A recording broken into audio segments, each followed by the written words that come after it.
gotta get over those everyday stoner obstacles. You helped out. We helped out. She helped out. I'm high.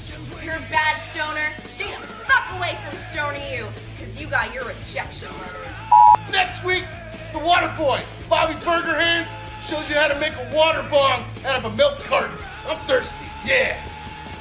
Thank you. How's it going, indie wrestling fans? Welcome to Indy Handshake. I am Jesus Cruz, and today my guests are the Stoner Brothers, a.k.a. Suburban Commandos, a.k.a. the Bad Apples, and every other character you guys have done the Hoodslam. How you guys doing?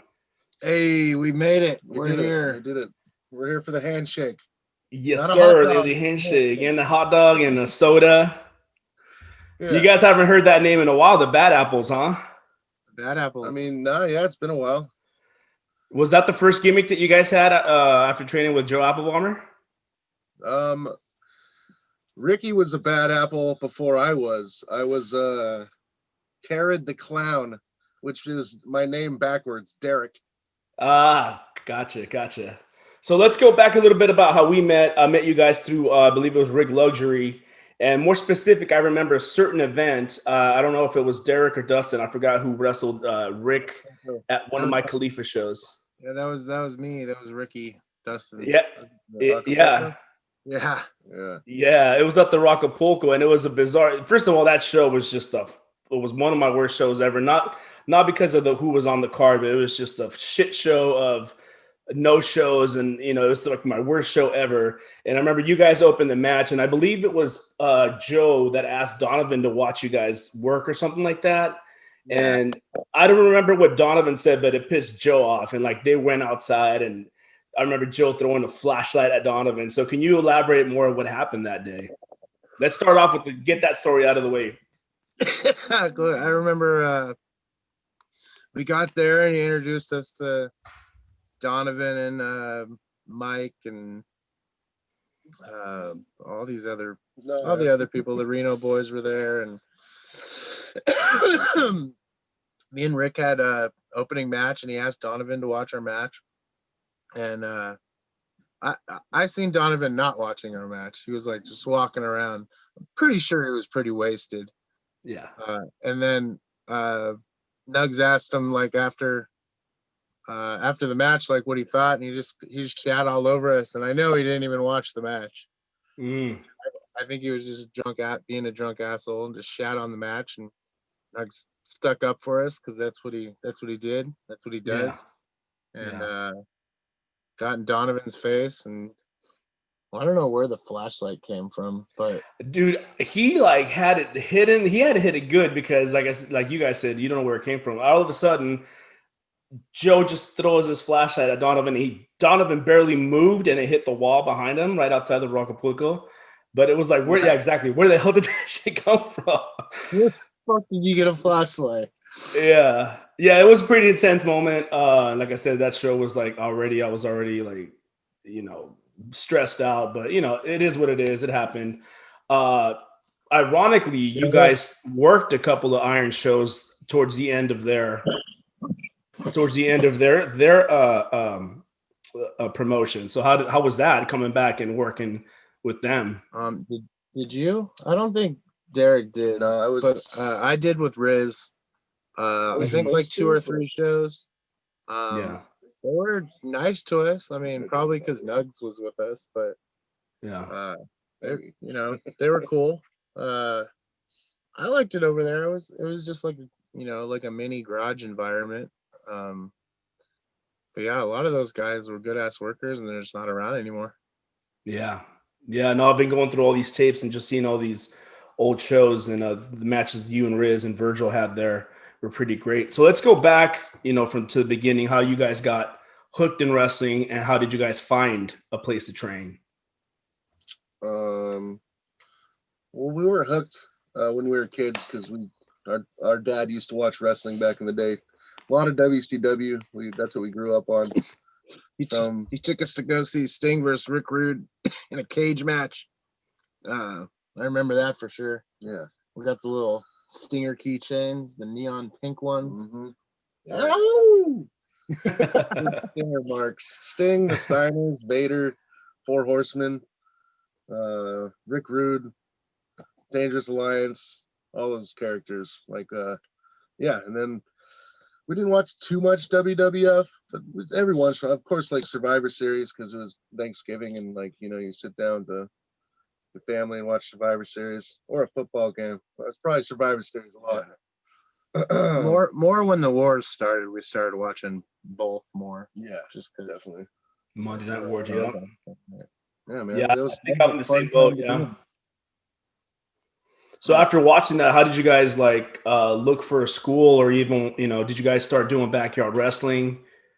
We definitely backyard wrestled for a while. And like, But this was like 16, 17. And this is in the Antioch area, Brentwood area? Brentwood, yeah. Like 15, 16, 17, we did some backyard wrestling for a while. And then I moved to LA with my uncle, and it sucked ass, so I moved back. And then we tried to find some wrestling, and I hooked up with Joe first, and but then he was gonna go like on a tour doing something for a couple months, so I didn't start with him. And then I ended up signing up for APW, and then meeting up with Joe again, and then Joe told me not to go to APW, and then I didn't go to APW, and I trained with PCW for like 6 months. Yeah. Joe talked me out of going to APW, but didn't train us yet. And then we went to PCW for 6 months with like Rick. And is that when Schizo was training? Yeah. We were picking him up every practice in Sacramento. Oh, okay. Yeah, we 6 months there, and like all we learned to do pretty much was bump, but like that's a good thing. Yeah. But like, yeah, besides that, maybe a hip toss. That was about it. Which is crazy because like just the way we teach now is like total opposite. I'm like, we just throw shit at you until you get lost, and then we'll work on that. But yeah, after 6 months, and then we came back and started training with Nuggs. Yeah. Okay. We had a little crew like Rick, Gus, Riz, and there was a couple other cats that faded out after a while, but started. Kenny K after a while, yeah. And then we just all started training, man. That's where Brawl came about. Yeah. And that was a good couple years. It was fun. Did a lot of shit. Did that double ring fucking rodeo show, which was pretty dope. This is at the fairgrounds, right? Was it Contra Costa Fairgrounds? Yeah. Yeah. I remember hearing about that. Yeah. So yeah, Brawl, I met Rick, we were like 16 years old, 16, 17, around 99 at Big Time Wrestling. He came to a show in Fremont, and that's where I met him. He was Rick Vandal at the time, and he wanted to. I had a backyard group. He had a backyard group up there, so it's probably you guys. I just didn't meet you guys then. No, I don't think we were in the backyard group with him. No, we somehow got hooked up with him through his roommate, which Derek worked with at like Mountain Mike's. And then I moved in with him. And then you moved in with him. And then two worlds collided, and then we started, something kind of cool. And it's, sprouted out, and look at us now. Smoking weed in my room. Exactly. So Brawl, I started as a backyard fed with Rick, but then you guys started doing shows. So after being trained by Joe and after working for Brawl shows, how did you guys start to expand to other promotions? Like, I know I've seen you guys at SPW, I've seen you guys tail end at PWI, like I said, but how was it branching out to other promotions, and what do they think about you guys when you guys are branching out? When we started doing the Commandos pretty much everywhere, then we were going everywhere. I mean, just because, we could team, we could do trios, Jay could do singles, or vice versa. We started going up to LA and doing like Epic Pro War a lot for Gary Yap. Those shows I feel like really made us into some, I don't know, because usually go to a new spot and you have to show your shit off. So that, and you have to protect yourself too, because you never know who's gonna try and like snug you or whatnot, and like Right. we were definitely known as the in the back we were comedy guys, but when it came to getting in the ring, we were fucking shit was real. We were fucking lighting it up. So do you think guys had that promoters had that misconception of you guys because of Joe Applebaumer and how he was known to be in the ring, especially down in XPW? Sure, yeah, definitely at first. Especially because he he went to most of our bookings with us for our first couple of years, I want to say. Give or take a few here or there, but mostly because he was probably on the shows with us. But yeah, once we started branching out, I feel like, especially in the LA area, like I feel like his name probably helped us get some bookings out there, as opposed to not. And then he just I don't know. It all worked out good. So it's good. So in the Suburban Commandos faction, it was you, it was D Unit, T Rent, it was DJ Riz, and was Ryan Chance Calloway in there? He was there before I was. Yeah, he was Dub C. Oh, okay. I remember. I actually have video of him, but I didn't know what his name was. Yeah. He originally came out with a spinorama around his neck, and then I took it. Yeah. And I do remember that. Was there any more people that you guys added it over the years or no? No, it was just me. The first year it was probably just me, Jay, and Ryan, and then Derek got added in. What, a couple years? Yeah, I was doing other random gimmicks like Carrot the Clown, and then I was Trent Hemorrhage for a while, teaming with Luster the Legend and Dante and random guys like that. Yeah.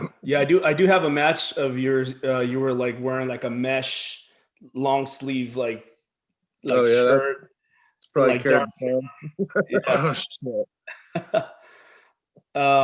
So speaking of DJ Riz, can you tell us about a couple of fond moments or stories that you had with DJ Riz? And if people don't know, DJ Riz tragically passed away at a very young age. How old was he when he passed? Oh man, I think 26. Yeah, it was around 26. 26, yeah. Yeah. So what are some fond memories you have working with him, or even just the first time I met Jay, like I said, we lived at Rick's house. And I was sleeping, and we had this thing called the house title, where anybody in the house could beat whoever the champ is at any time. And I woke up to this skinny, scrawny motherfucker trying to choke me out in my bed, and I had no clue who the fuck he was. And he choked me out and won the belt. And he's like, "Hey, I'm Jay." It's like, "Fuck you, get out of my room. Who the fuck are you?" Oh man. Yeah, but every time we train, man, that fool, he was great, man. And we trained hard too, and he'd get really upset if he'd fuck something up, but at the same time he liked hitting people and liked getting hit. The shit was just in his blood, man. We had some really good road trips. A lot of those shows for Epic Pro War, man. We would get a hotel room and just drink all night and go to a fucking slummy strip club with nasty strippers, all bad. And then carry each other when we'd have to fucking wrestle because we'd all be hungover. That was one time. Okay. That seems like a Hoodslam hangover thing too, because I remember when I booked you guys at Arena Hayward, it was Saturday, fuck, we're gonna be hungover because of Hoodslam on Friday. Yeah. Yeah, I mean, it wasn't one of those flea market shows where you have to be there 9 in the morning though, and that's fuck, dude. I'm not after a Hoodslam. No, I'm okay. Yeah. Yes. Actually, now that you mentioned the flea market shows, talk to us about that time that one. I don't know if it was a drunk fan or somebody got in the ring. It was in one of Pelon's shows, I think. It was at a flea market show, right? It was probably my fault because I was going around and I had a spray bottle. It was hot as fuck out, too. Yeah, it was like fucking 102 or something. And I'm like Where was spraying this my at? spot at Concord Flea Market, Solano. Yeah. So I'm going around and I'm like spraying all the fans as I walk past them all, and like all in the face like an asshole. But like, you know, it felt good because it was fucking water and it was hot. And this, I definitely remember spraying the dude in the face, and he gave me a mean ass mug. And then, yeah, later that happened. You know, yeah, he came in the ring. I don't know. There's a video, but like this guy comes in the ring, and I see out the corner of my eye like this guy in a white shirt, and I'm like, okay, none of us are wearing a white shirt. What's going on? And then he comes, he like turns me around, and he like, what, he pie faced me or try to slap me or something? In the head or something. Did something, and then everyone else saw that, and that was just like the green light. Like, oh shit! I feel like I only got one shot in on him. Yeah, and I was the one that got hit. I know, man. That's because I've seen him do it, and I grabbed him to the ground and started just jacking him. Yeah, I saw part of the video. Yeah, you guys were laying it on him, and meanwhile, Cock and Mang was over here in the corner still dancing for the people, trying to keep people entertained. It's Cock and Mang, man. Typical. Yeah. So tell us about how you guys met Sheik and how you guys got brought into Hoodslam and how everything started with you guys. It was the first CCW show. It was our first time wrestling there, and they had us do a battle royal. And me was that for Buddy Sotelo? Yeah, JJ and Buddy, yeah. And, okay. Yeah. And then the first two entrants were me and Dustin. And then the next entrant was Sheik, who's never met us at all. And like in his head, he at the time, probably thought that we were just gonna fucking squash him. But like we were in the back and we like called some spots together and actually put Sheik over. Still probably thought we were gonna fucking shoot on him. Because it was like, what are the chances, Yeah. But yeah, it worked out, and then we smoked pot together, and then the friendship blossomed. Right. And what when Hoodslam started, were you guys already like planning on doing Stoner U, or did that come in like later? And what made you guys like decide like, you know what, we want to start training people? We didn't start doing the school until we got our ring back from Rick Luxury. What was that, like 2017, maybe 18? I don't know. I don't know. Not sure, but yeah, we just it was us, Nuggs, Sheik, and like a handful of other people, and like we just wanted to train. So like we had our ring and we were training, and then all of a sudden it turned into like us getting students and more people and catching eyes, and it's fun. We love training people. It's sometimes it's funner than actually wrestling. Tell us about the inception of the Stoner Brothers gimmick. What's inception mean, Scotty? You're the word guy. The thing, the beginning. It's the beginning. Is that the movie with Leonardo DiCaprio? No. I think that's what that means. I could be wrong too.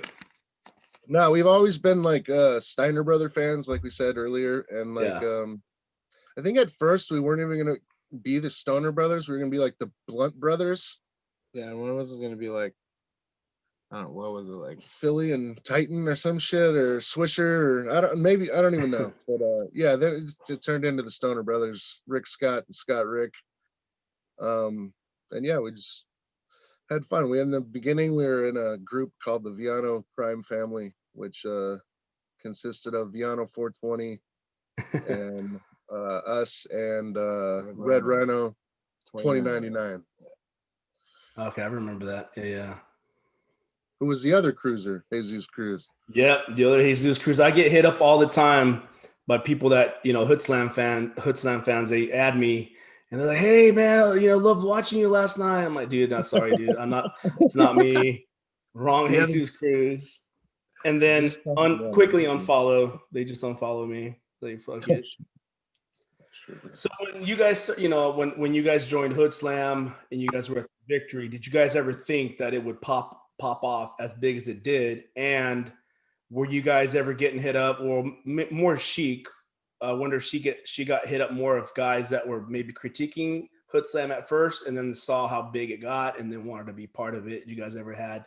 At first we were just like having fun, man. We were, we're doing shows with like all our friends that like, got kind of like outcasted or like weren't getting booked right. And like, yeah, man, we were just having fun at first. And then like, you have fun, it catches on, people see you having fun, and then they have fun. And then, and the cycle, people that don't like you see you having fun, and then they talk shit. So that's what happened, Yeah, a lot of people talk shit. And then, back in the day, at first, there wasn't a lot of people, and then it started growing on, and people started, talking more shit, and then, it comes with the territory. Yeah, everyone's gonna talk shit about success, because especially if they're not getting publicity.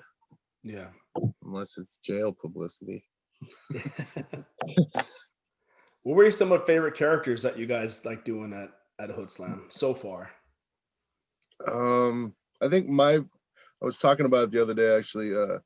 We did a science slam for this group of scientists, and we were Orville? Yeah, we were the Wright brothers, but we played really old men. So we got to like wrestle hell of old with like canes, and it was fucking incredible. It was awesome. I wish I could do that every match. Night off every match. The smoking hot boobs. That's another fun one. Boobtista. Papa Smurf. Yeah, I've seen that one. Yeah, a lot with the BWO stuff. It's always fun. BWO. Yeah, man. Tinseltown Tommy Pickles. Tinseltown. Yeah, no, it's always a fun vibe. I've been to a couple of Hoodslams, and it's amazing. And also shout out to Tom and Mia from the Oakland Metro. They've always been good to myself and Tony. You guys know Tony too. Tony Garcia from Ungaffable. It's always a fun time. I've had some crazy nights there. I had some really drunk nights there. And but yeah, it's always a good vibe. So if you haven't checked out a Hoodslam, if this pandemic ever, fucking stops or whatever, I highly recommend you go.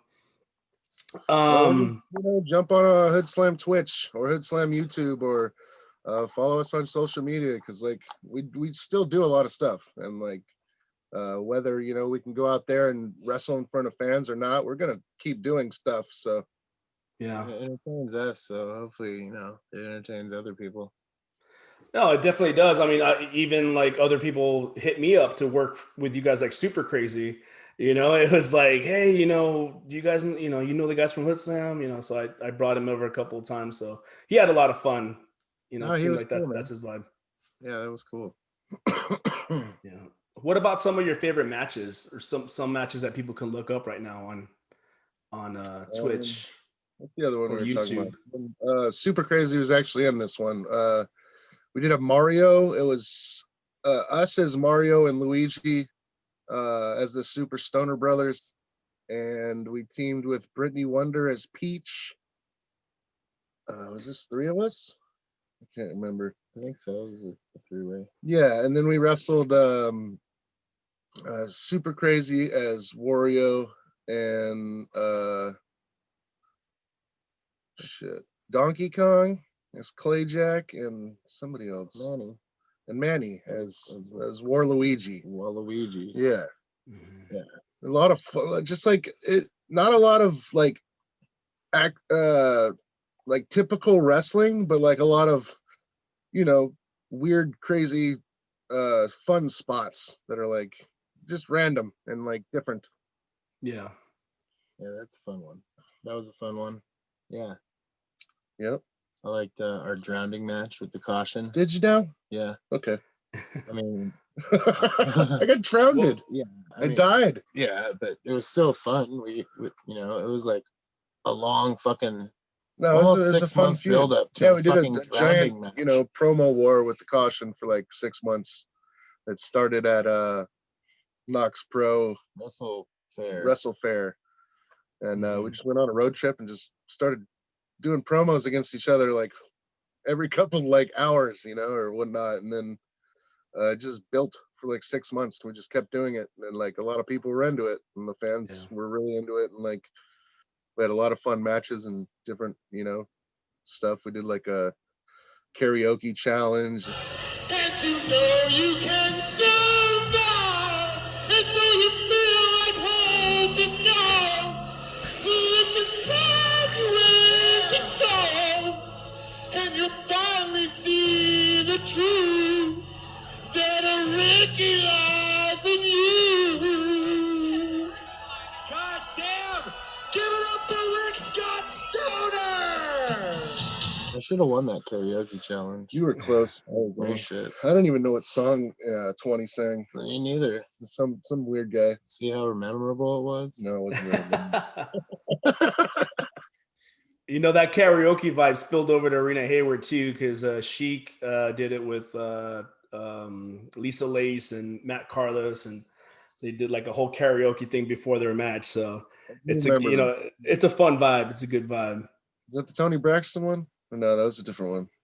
I don't know.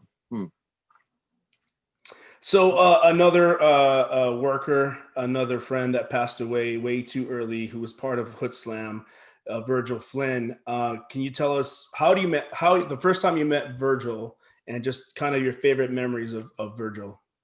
Man, we knew Virgil before he was even a wrestler. When he was training, he refereed a lot of our matches as the Bad Apples. And where was it?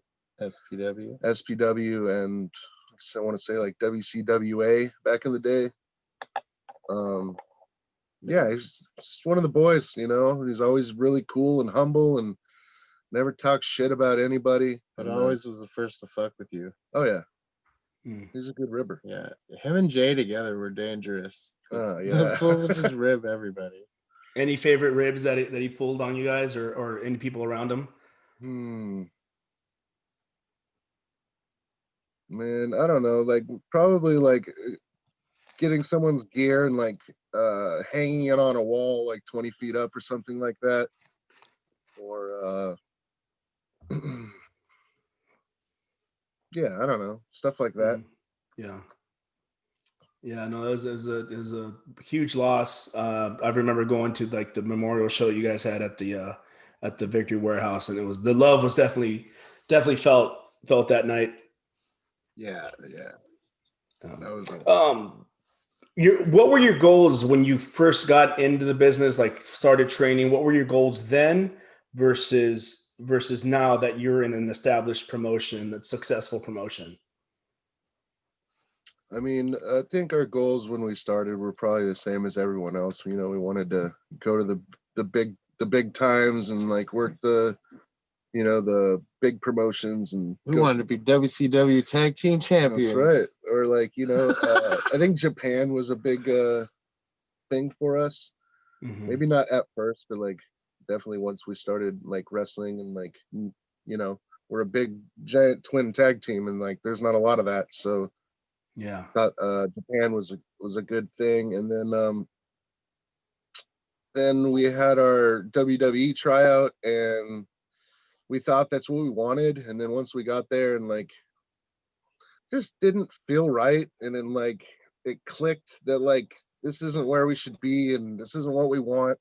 And like we loved training people and our homestay at Hoodslam and like in Oakland, and just doing what we were doing here. Yeah, we were just happy here, and like I didn't want to do something that wasn't going to make me happy, because like yeah, what's the point? Wrestling's supposed to make you happy because you love wrestling, but if you're not happy and you don't love the wrestling anymore, why? Yeah, definitely feel that. Now, but you guys did have two students that are currently with the Fed, NXT, WWE. So how does that feel to have two students of yours on their roster? It's awesome. Yeah. I love it. They put in the work and trained like motherfuckers, and went out there and just took the opportunities and like ran with them, and they're both like killing it right now. And to me, it's like, okay, we gave up our opportunities and we just gave them like an opportunity, because like if we would have stayed, like we wouldn't have even trained them really. I mean, maybe part way, but not like all the way. What are some misconceptions that people or other promoters or other wrestlers might have of you? You know, if they're booked against the Stoner Brothers, you know, do they think like, oh, you guys are gonna be all fucked up and not, you know, maybe be stiff or anything like that? What are misconceptions that people might think of you guys? I feel like some people get intimidated by us just because we are big and they see like, I don't know, I guess our highlight reels of us just chucking fools. But at the same time, like, you know, watch a full match and we're doing 50-50. We're taking shit just as much. You know, I would rather make someone's fucking shit look, you know, 100% great. Right. As opposed to like, you know, shit on their shit after, you know, they're putting me over. Why the fuck would I do that? Yeah. I don't know. I think it's just that don't judge a book by its cover. You know, yeah, we may like be in the back smoking weed like the entire time, but like this is what we do. We handle ourselves on that stuff, and like we're able to function better than other people normally in the ring. While Yeah. you know, Gimmicked up.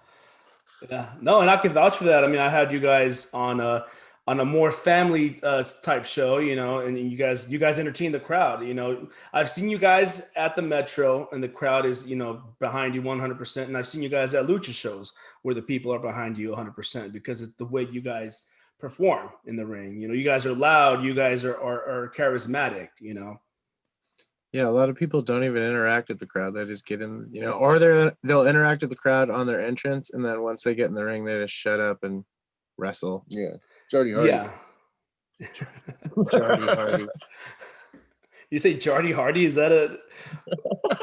Yeah, Jardy France. We call him Jardy Hardy.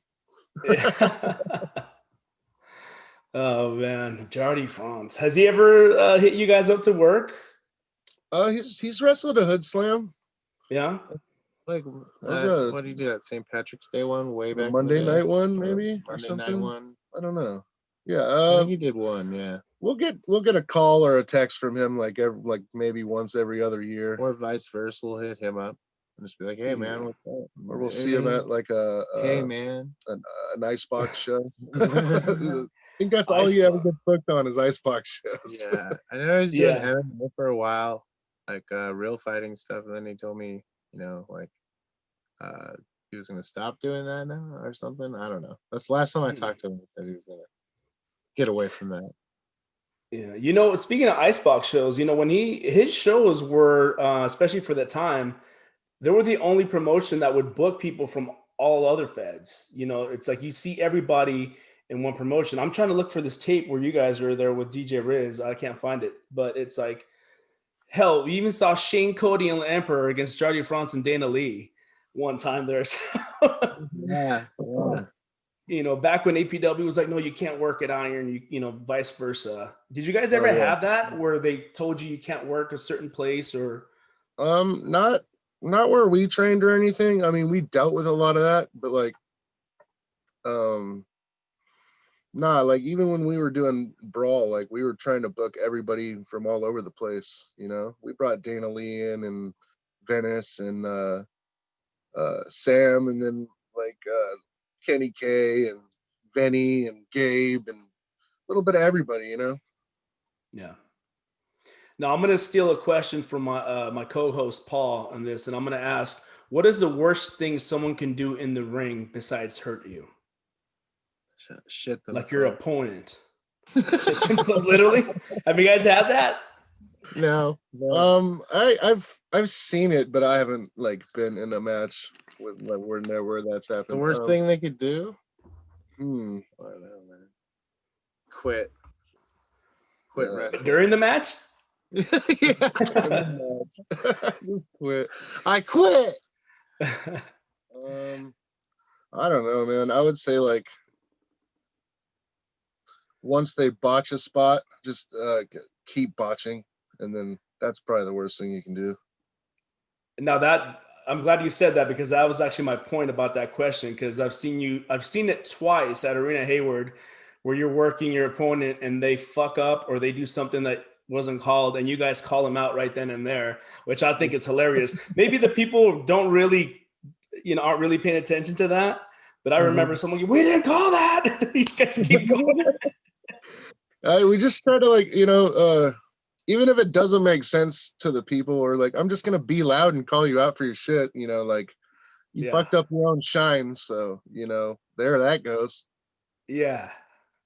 No, I've seen it twice. It's very audible, but like I said, if you're not paying attention, you're in the crowd. You're paying attention to the action. Yeah. What are some of your favorite road stories that you can tell us? Trying to think of a good one. You got a good one?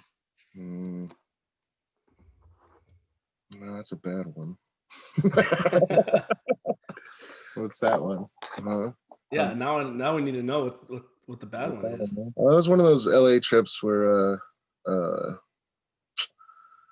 we did a show, and then Ricky like hooked up with some girl, and like we went back to her spot, but then all of us got kicked out of the house except him. And then like he went on a walk with her, and like we were like roaming around trying to find this guy, and the cops show up and like arrest our boy Tom for just standing there. And then me and Jay are just searching all over the place for this guy and find the cops. And then we're like, no, man, it's our buddies. He's trying to get some, and then you didn't even get any. No, that is bad. No, that's the best one you can come up with. No, that was the worst one I could come up with. He did say the worst one. It's true. Shout out to Tom Wyatt. Is that the Tom you're talking about? Tommy Tom, yeah. Jay used to fuck with Tom a lot. That fool would just like sit behind him as he's driving and fucking pelt him with like big ass aluminum foil balls or like anything you can find. Yeah. Smack him in the back of the head. Me and Jay pinned him down once in a hotel room, and Derek shaved a fucking horseshoe haircut into the back of his head. Oh, he did. Shit. That's right. Like old school, like Sherman Helmsley type, like just bald on top and right down the middle, just bald on the top. Yep. That was a Vegas trip, I think, right? I think so. Yeah, I think so too. How long did you guys work at Future Stars out there? I remember seeing when I moved out there. I remember seeing you guys there because I wanted to go say what's up with Modest. I didn't know you guys are going to be out there. I think Virgil was out there too. Yeah, we did like 5 years, probably like 6 years, like 5 years, close to five, maybe a solid 5 years, I want to say, and then on and off for a couple years after that. What are your some of your favorite spots other than Hoodslam that you guys like working?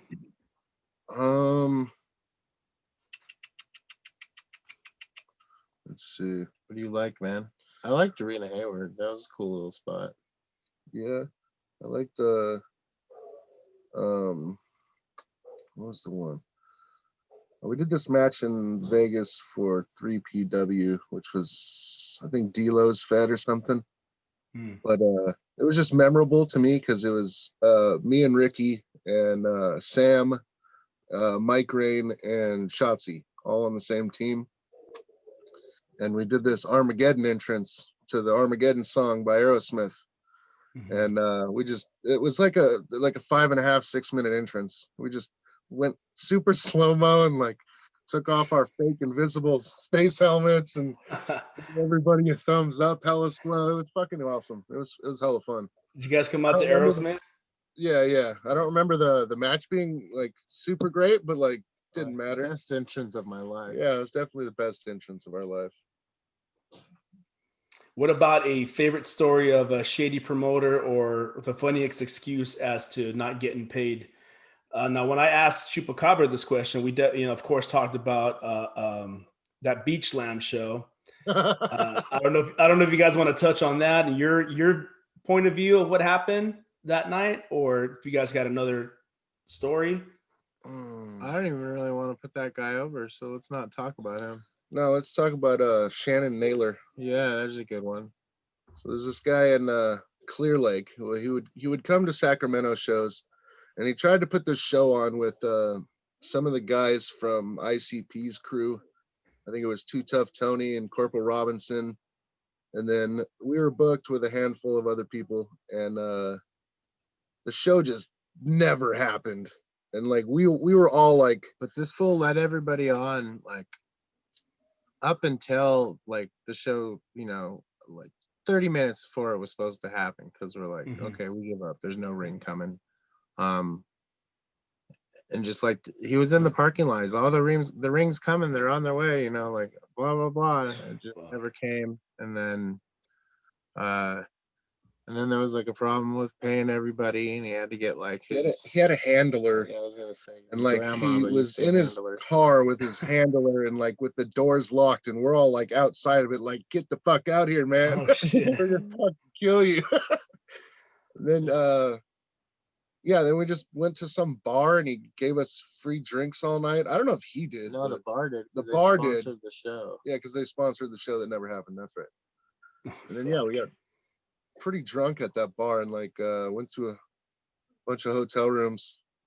And stuff happened. Yeah. There was a hat scaggler involved and a lot of weed. Did you guys ever have to follow a promoter to the ATM machine? Yeah, that time. What about he never made it to the ATM machine. What about the quarters in Reno? No, yeah. And me and Nuggs did a show for man, what's that guy's name? I think his name Brian something in Reno. And he paid it was me, Nuggs, and I think Jay. But he paid us in like $18 in quarters. He gave Nuggs like $18 in quarters. And Nuggs is like, what the fuck? This is for all three of us? Are you fucking serious? Damn, dude. That's very brave of him. Like, hey, you know, as big as Nuggs is like, oh, here's some quarters. That takes a lot of fucking balls, man. Yeah, I wouldn't want to be the guy to go up to Nuggs with $18 in quarters and be like, here you go, it's for you and your boys. What about a crazy fan interaction? I know we talked about earlier at the flea market where that guy got in, but any other crazy fan interactions? What you got, man? I don't know. I'm trying to think. I mean, there's a lot of crazy fans at Hoodslam, but I mean, there was the craziest one was when, you know, like I guess fan interaction was when I gorilla pressed Choopy to the outside and the crowd surfed him all over and then crowd surfed him back in the ring. There was the same time, it's crazy. I think it was the Did show. Did he go over the rope? Yeah, over the top. Back? Yeah. Who was it?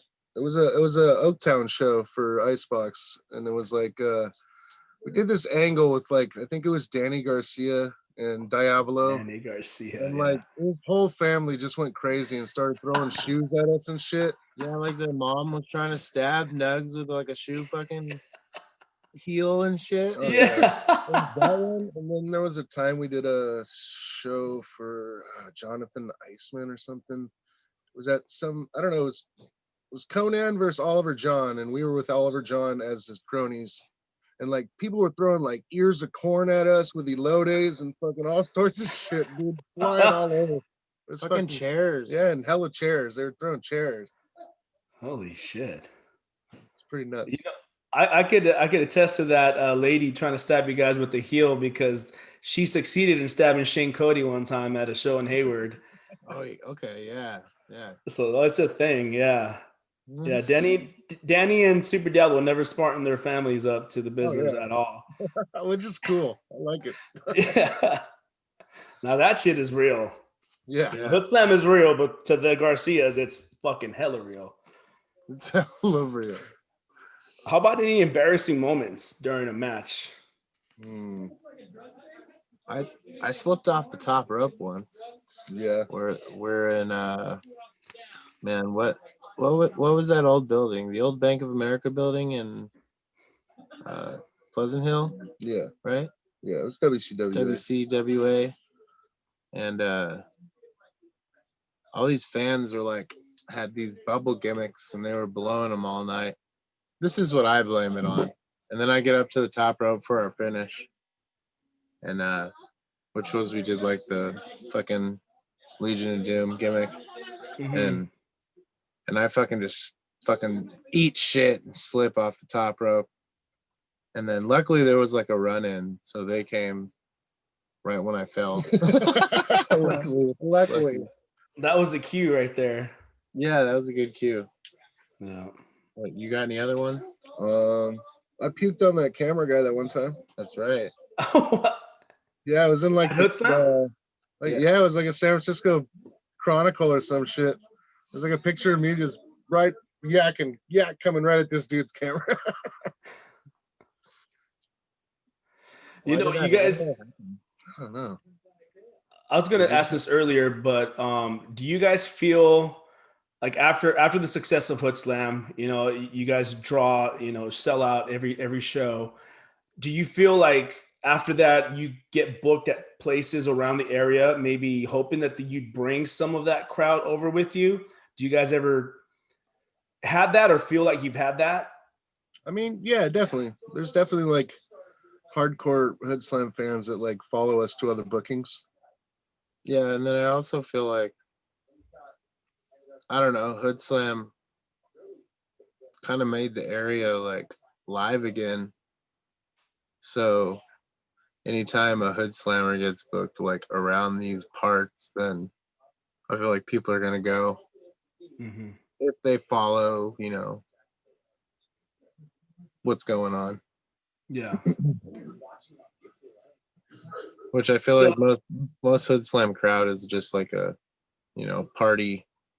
But like once they go, they're gonna be like, oh, they're not gonna forget it. Yeah. And they're gonna want to know more about it. So going back to your trainer, to Coach Nuggs, Joe Applebaumer. Joe Applebaumer saw the beginning of All Pro Wrestling. Joe Applebaumer saw the beginning of Big Time Wrestling, and now he saw the beginning of Hoodslam. And now Hoodslam has been drawing, you know, a lot of people more than APW and BTW combined. How do you think like Nuggs feels about being a part of this, being a part of Hoodslam? And you know, he was like a trained old school style. So how did he adapt to this new style, and how does he feel about it now? He loves it, and it's you know, he's adapting because he can be a character rather than just going out there and beating someone's ass. You know, he's right now he's doing the Sensei Nuggs gimmick, so he's a karate master. You know, all he has to do is like some of this, and he's over. So you know, it's easy for him, and he enjoys the shit out of it. Yeah, he's like, you know, way fucking smaller than he used to be. So it's true. Oh yeah. Yeah, no, he really dedicated to getting fit. I mean, I met him in '97, so I've known him since '97, and I went a couple of road trips with him to XPW. So we always had, you know, we would talk to each other every day, pretty much. And so yeah, I'm glad he's happy. I'm glad he's, you know, he's able to adapt and is open minded to new things. So kind of winding down a little bit, anything that you guys found disappointing about the business? So from when you guys started, the dreams and the goals you guys had, have you guys found, what did you find disappointing about the business? I don't know, maybe like maybe that some of the old timers that we used to look up to are like dickheads, fucking really bitter to the business. Yeah, instead of like, you know, dropping some knowledge on you, or just rather say, you know, fuck you, get away from me, or you know, stay out of my room or whatnot. But there's tons of other guys that have been there too that are like totally willing to like hook you up with some knowledge, and like Sen Bodie and like D-Lo and Densmore and like a handful of other guys, you know. They all they love teaching. So And finally, what's next? I mean, I know right now we're kind of on lockdown with the pandemic, but I mean, after this all passes, what's next for you guys? What's next for Hoodslam? What would you guys like to do? Venture out, Japan, Mexico? I feel we're ready. We got our passports, man. We're ready to go anywhere. I feel like being locked down, we've trained like a lot harder and a lot more, because that's all we could fucking do. And you know, I got a couple sparring partners like Brutal Rob Hands and Scotty and fucking Little Marcelo, and we fucking, you know, I'm able to go fucking an hour, no problem. Me and Scotty, fucking no problem. Anybody in the world right now, I feel like we're at our fucking physical demand Peak physical demand condition. So talking about Brutal Rob Hands, tell us a little bit about what you guys have been doing during quarantine. I know you guys have been having like private matches that you guys have been streaming, right? Yeah. It's Ricky vs. Brutal 2020. I don't even know how did it start. There was a Die Hard. We were watching something on our movie theater screen upstairs. Was the gimmick, and he wanted to watch Die Hard too. And then We watched like 3 movies. We were like, we'll be done with it, and then we watched 2 movies, and then we watched Die Hard again. He came up like 6 hours later, and he was pissed off, and then that turned into like him challenging me to a match, and then we've done tons of matches on Instagram and his Twitter. Yeah, some cinematic ones. We did the Beef Castle of Fear match, which is on, what is that, on YouTube probably? on YouTube. Yeah. Might be on Twitch too. There's another one that's not out yet. We did a Bed Bath and Beyond match. That was a good one. Good housekeeping, good Bath and Beyond match. You call it what you want. It's a Bed Bath and Beyond. Yeah. Was that the loser gets a spa day? Or was that another match? That was a different one. Okay. Yeah, loser gets a spa day. And I had to make a brutal spaghetti. and then the spaghetti turned into like a thing, and now Brutal and Scotty are I'm fighting him. I'm gonna beat him. I already beat him. But then he took your headgear, and then we took his glove. Mm-hmm. But now we got him back. So now what's next? What's next? I'm gonna beat him up later tonight. Yeah, that's what's gonna happen. Okay. Something just came to me right now. The way that Rob Hands got his name, wasn't there some issue with some guy that did a seminar with you guys? I can't place his name. Yes, Brutal Bob Evans. Evans. Was he? Yes. Is he like an ROH trainer or something like that? Supposedly, I guess. But yeah, like he hit us up to do a seminar at our school, and basically came in there like not knowing anything about us or the school or just anything, and just like started disrespecting us and disrespecting our students, and then fucking, and then he like, there's a hot pocket fucking joke in there. I don't think that was it. I don't think that happened yet. Oh, okay. But then Brutal blew up on him, so like we gave him his name. We took his name. Took his name. Fuck that guy. What are you guys' opinions on seminars? Like I know you guys did one with Super Crazy at our spot, but what are you guys general what do you guys think of them in general? I don't know. I feel like someone could talk for hours, right? But then you could just go listen to them on like a podcast or something. So I don't know. If it's not hands-on, it's kind of not worth it for me, or Yeah, and then hands-on, and also like maybe like a little more specific to a certain thing. I don't know, like if it's going to be like a tag team seminar, or a seminar on psychology, or a seminar on character. Yeah, just something more specific than just this person's going to do a seminar, because then you don't know what to expect. You could just get talking for 3 hours, and then 25 minutes of like having 3 people do a couple things in the ring. Yeah. And I feel like they mix like beginners and pros, so the levels are different. So it seems like, if you have beginners in the seminar, it kind of slows down for the rest of them. Yeah. I like the Skyday seminar. That one was cool. The shot. Yeah. And I know it would have been a lot tighter with less people, because we probably got more to do, a lot more shit, but like, that's how it is. Yeah. If me or Scotty were to do like a seminar somewhere, I don't think I'd want any more than like 10 people, 5 teams. Yeah. And we'd probably just want to do a seminar on tag team shit. Yeah, definitely. I wouldn't, just because everybody else, you could preach the same thing, but it's just going to, sound a little different in each person. So, yeah. Yeah. Well, thank you guys. You're actually the first tag team that we had on Indy Handshake.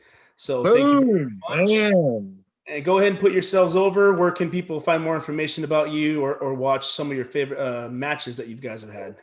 You go to YouTube, look up Stoner Brothers Wrestling or Suburban Commandos Wrestling if you want to see some early shit, or even Bad Apples Wrestling. I think there's Bad Apple stuff. There might be. I don't know. I have at least 1 or 2, so it'll make it up there. Okay. And then we stream stuff on Instagram very often. At the Real Stoner Brothers. Yep. And then go to Hoodslam Twitch, watch that stuff. We also have our own Twitch, which is Rizbomb 420. Yeah. On Twitch. We do the Hot Box every other Monday night. We just do a podcast for like an hour to an hour and a half, maybe 2 hours. Play some games, talk some shit, smoke some weed, and yeah. Twitter, Stoner Brothers FTF. That's it. That's all of it. That's all of them. Hashtag we did it. Hashtag this is it. All right. Thanks again, guys, for joining the podcast today. And thank you for watching Indy Handshake. I've been Jesus Cruz with the Stoner Brothers, Rick Scott and Scott Rick. Thank you for watching. The hot dog, I'm sending it to you guys right now via FedEx. K5.